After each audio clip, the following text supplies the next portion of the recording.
My girlfriend said, "Your daughter needs to respect me as her new mom."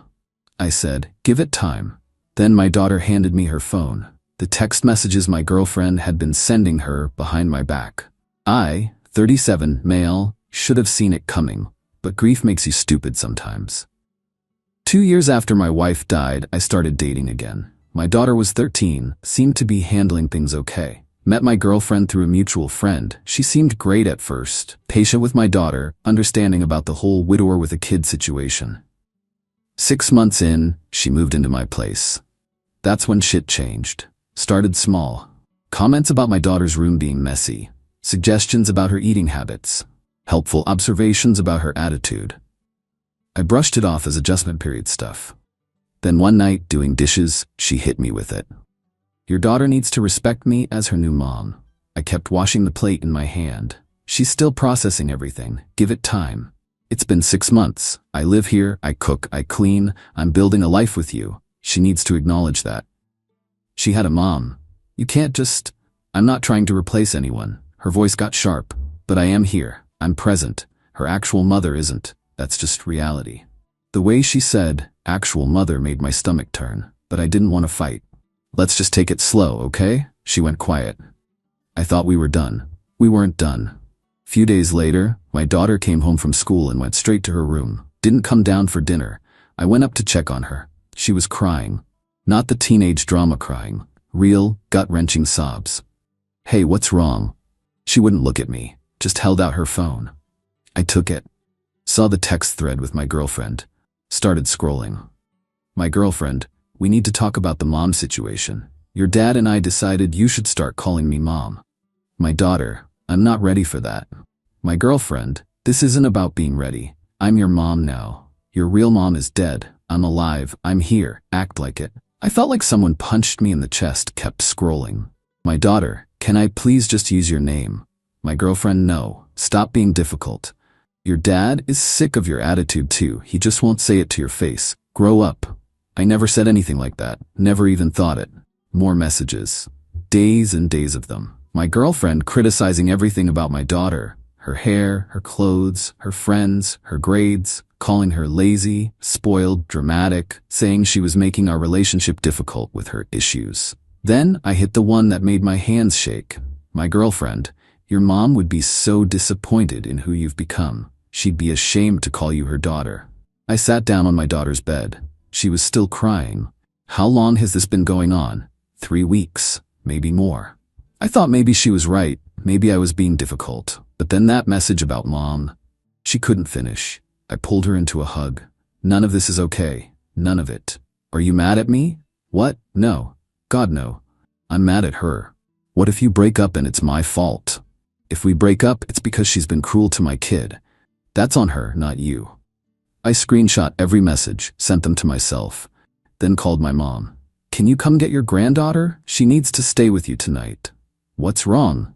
"I'll explain later." "Can you just come?" My mom arrived in 20 minutes. Didn't ask questions, just took my daughter. I waited for my girlfriend to get home. She walked in around 6, all smiles. "Hey babe, where's your daughter? I need her to set the table for dinner." "She's not here. Sit down." Her smile faltered. "Is everything okay?" I held up my phone, showed her the screenshots. Her face went white, then red. "She showed you those? Are you kidding me right now?" "Yeah, she showed me." "Want to explain what the hell you were thinking?" "Those were private conversations, between me and her. She had no right." "She's 13. You're a grown woman. You don't get to have private conversations where you verbally abuse my child." "Abuse? I was setting boundaries. Someone has to. You let her walk all over you. You told her that her dead mother would be ashamed of her." "I was trying to make a point." "You called me mom. She said she wasn't comfortable. You told her that her actual mother is dead, so it doesn't matter. Does that sound like setting boundaries to you?" "She needs structure. Discipline. A mother figure who actually parents instead of just being her friend." "I don't need parenting advice from someone who thinks emotional abuse is discipline." She started crying. "I've been trying so hard. I moved in here, I gave up my own space, I cook and clean and take care of this house, and this is how you repay me?" Taking her side? "There are no sides. There's just my daughter who you've been bullying." I wasn't bullying her. I was trying to help her. She's damaged, anyone can see that, and you're too blind with guilt to actually deal with it. Wrong thing to say. Pack your shit. You're leaving. What? Pack your shit. You have 1 hour. You're breaking up with me over some text messages? Are you serious? Over you telling my daughter that her mother would be ashamed of her. Over you lying and saying I agreed with your bullshit. Over you calling my kid damaged. Yeah, dead serious. Fine. I don't need this anyway. Your daughter is a spoiled brat, and you're a pathetic widower who can't move on. Good luck finding someone else willing to deal with your baggage. Get out of my house. She stomped upstairs. I heard slamming drawers, phone calls, crying, didn't care. 58 minutes later, she came down with 2 suitcases. You're making a huge mistake. That girl is going to end up a mess without a mother figure. She'll be fine. You'll regret this. Counter, now. She threw it at me. It hit my chest and fell. She left, slamming the door hard enough to rattle the windows. I changed the locks that night, called my daughter, and told her to come home whenever she was ready. Thought that was it. I was so wrong. Update 1. My daughter came home that night. We ordered Chinese food, watched her favorite show. She kept thanking me, like she was surprised I chose her. That hurt. You don't have to thank me for doing what any parent should do. I know, but thank you anyway. Weekend was quiet, maybe too quiet. Should have known the storm was coming. Monday morning, got a call from my daughter's school, the vice principal. Hi, we received a call from someone claiming to be your daughter's stepmother. She had some concerning allegations about the home environment. My blood pressure spiked. I don't have a wife. My ex-girlfriend doesn't have any legal relationship to my daughter whatsoever. She seemed quite insistent that we should know about some behavioral issues and possible depression. My daughter sees a therapist regularly, has been since her mother died. Her therapist has no concerns. This is harassment from my ex. I see. We'll make a note. If she contacts us again, we'll direct her to speak with you. Also, make sure she's not on any pickup lists or emergency contacts. She has zero permission to be near my daughter. Already handled. I hung up. My ex was trying to make my kid look troubled to the school, trying to make herself look like the concerned parent. Unbelievable. That afternoon my phone buzzed. New number.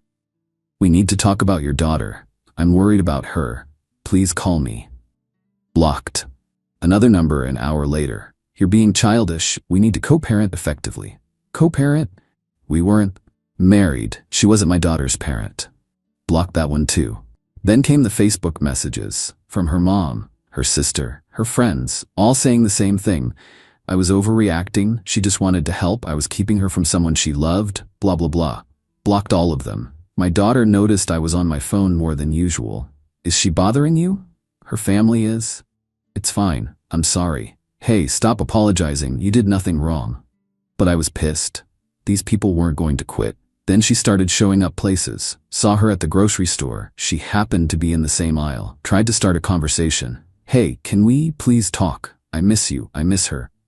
I walked away without saying a word. Next day, she was at my gym, in workout clothes, but I'd never seen her there before in the 6 months we dated. She approached me between sets. This is ridiculous. We're adults. We should be able to have a conversation. You were asked to leave us alone. This is harassment. I'm at a public gym that I've been a member of for 5 years and you've never been to once. Leave me alone. I reported it to the front desk. They made a note. The worst was when she showed up at my daughter's soccer practice. Stood on the sidelines like she belonged there. My daughter saw her and froze mid-drill. I walked over immediately. You need to leave. Now. I just wanted to watch her play. I used to come to these. Twice. You came twice, and now you're banned from coming at all. Leave before I call the police. You're being psychotic. The coach came over. Is there a problem? This is my ex. She's harassing my family. Can you please ask her to leave? Coach didn't hesitate. Ma'am, if you're not the parent of a player, you need to leave the field. She left, but not before yelling, "You're gonna regret this." I started documenting everything. Every text from new numbers, every time she showed up somewhere. Dates, locations, witnesses. Called my buddy who's a lawyer. Showed him what I had. This is textbook harassment. Send a cease and desist. If she keeps it up, file for a restraining order. The cease and desist went out certified mail. Formal legal letterhead. Stop contacting me. Stop contacting my daughter. Stop showing up places or face legal consequences. That's when she completely lost her mind. Got a 5-page email to my work address. Unhinged doesn't begin to cover it. She blamed my daughter for ruining our relationship with her manipulation tactics. Said my daughter was playing the grief card and I was too emotional to see it. Claimed my daughter was actually a bully at school and that I was enabling her toxic behavior. Complete lies. My daughter's never been in trouble at school, not once. But then she took it further. I've been doing some research and I think your daughter might be developing a personality disorder. The lying, the manipulation, the way she turned you against me, these are red flags. As someone who cares about her, I think she needs serious psychiatric evaluation. You're in denial about how damaged she really is. I forwarded the email to my lawyer friend. Yeah, keep this. You're definitely filing for that restraining order.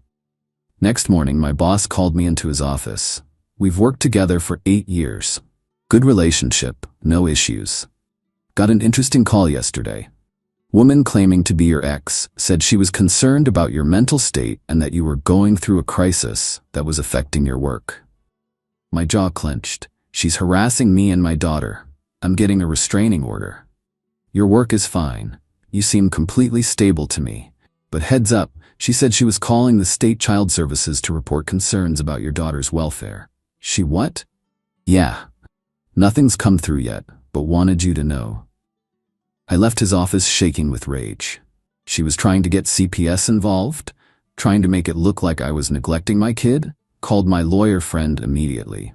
We're filing the restraining order today, right now. Update 2. The restraining order hearing was scheduled 2 weeks out. Temporary order granted in the meantime. She legally had to stay away from both of us. She was served at her mother's house. Process server said she screamed that it was illegal and unconstitutional and parental alienation. None of those words meant what she thought they meant. The 2 weeks between the temporary and permanent hearing were interesting. She posted on Facebook. Long dramatic post about how she'd been forcibly removed from her family's life, how she'd tried so hard to help a troubled child and a grieving father, how she'd been villainized for setting boundaries. The comments were a mix. Some people who didn't know the full story sympathized with her. Others who knew me were like, wait, what? I didn't respond, didn't engage. My lawyer said that was the right move. But her mom did. Posted a whole rant about how I was a manipulative narcissist who'd used her daughter for 6 months and then discarded her like trash when she tried to be a real mother to my out-of-control child. My daughter saw it. Someone at school showed her. She came home crying. Everyone thinks I'm out of control. They think I'm the problem. Do your real friends think that? No. Then everyone else doesn't matter. The people who know you know the truth. But what if CPS actually shows up? What if they believe her? That was my fear too. But I couldn't let her see it. If they show up, we tell the truth. You're in therapy. You're doing well in school. You're not in trouble. There's nothing to find because nothing's wrong. But I prepared anyway. Got a letter from her therapist confirming she was doing well, no concerns. Got copies of her report cards. Made sure the house was clean, fridge was stocked. All the visible signs of good parenting were obvious. CPS never showed up. Either she never called, or they screamed it out as bullshit. But the threat was enough to mess with our heads. Then her sister showed up at my work. I was heading to lunch when she cornered me in the parking lot. We need to talk about my sister. No, we don't. She's devastated. She gave up everything to move in with you. Now she's got nothing. She gave up nothing. Her lease was ending. Moving in saved her money, and she's got the same things she had before she met me. She loved your daughter. She told my daughter that her dead mother would be ashamed of her. That's not love. She was just trying to discipline her.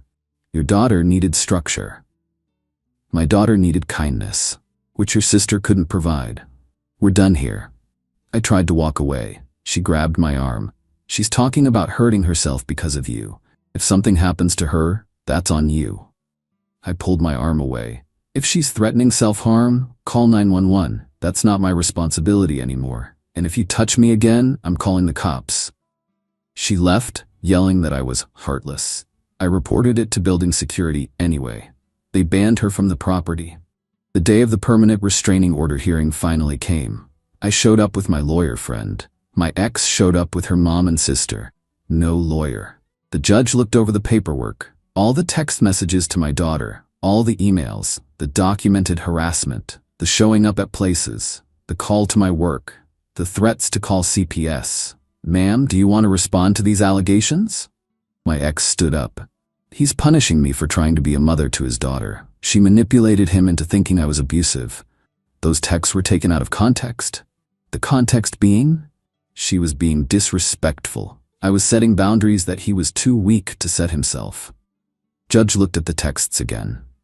You told a 13-year-old that her deceased mother would be ashamed of her. What's the context that makes that appropriate parenting?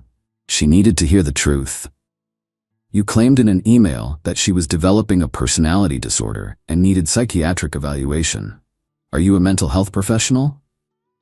No, but anyone can see. You showed up at her school event after being told to stop contact.